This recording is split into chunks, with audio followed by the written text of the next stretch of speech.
Ju përshëndes të gjithëve, ju uroj mirëseardhje në edicionin informativ të orës 17 në Report Televizion, ngjarjet kryesore në vit.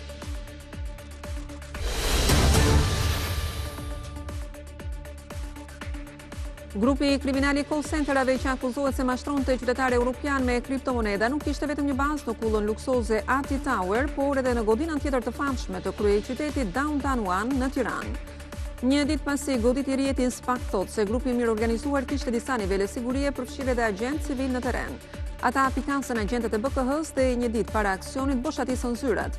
8 persona janë ndaluar ndërsa 3 drejtuesit janë në kërkim. Miliona euro dyshohet se janë zhvapur qytetarëve europian. Me mbledhjen e konferencës së kryetarëve që do të shqyrtojë kalendarin dhe programin e punës për 5 javët në vijim, deputetët do të rinisin punën të hënën, teksa klima politike vijon të jetë e tensionuar. Rama ka paralajmëruar se opozita nuk do të mund të marrë më pen kuvendin, ndërsa Partia Demokratike ende nuk ka deklaruar se çfarë do të bëjë me bojkotin në komisionet e reformave zgjedhore dhe territoriale.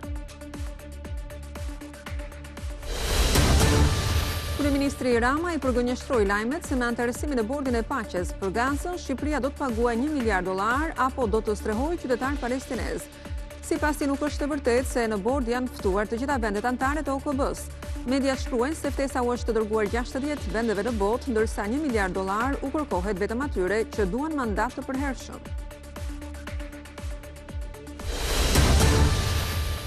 Bojken Bregovina, 42 vjeç, u arrestua në Fier pasi në banesën e tij u sekuestrua gati 4300 kuti medikamentesh, nga të cilat 1635 të skaduara dhe 2654 pa faturë tatimore të dyshuara kontraband. Ilaçet ishin të destinuara të shiteshin në farmacitë e qytetit, ndërsa hetimi zgjati për disa muaj.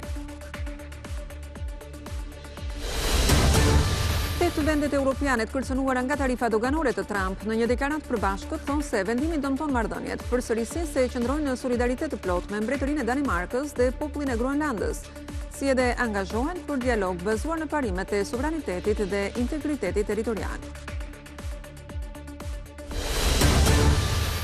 Maroku dhe Senegali do të përballen sonte në finalen e Kupës së Afrikës në një duel historik mes dy prej përfaqësuesve më të forta të kontinentit. Ndeshja luhet nga ora 20 para rreth 69.500 tifozëve.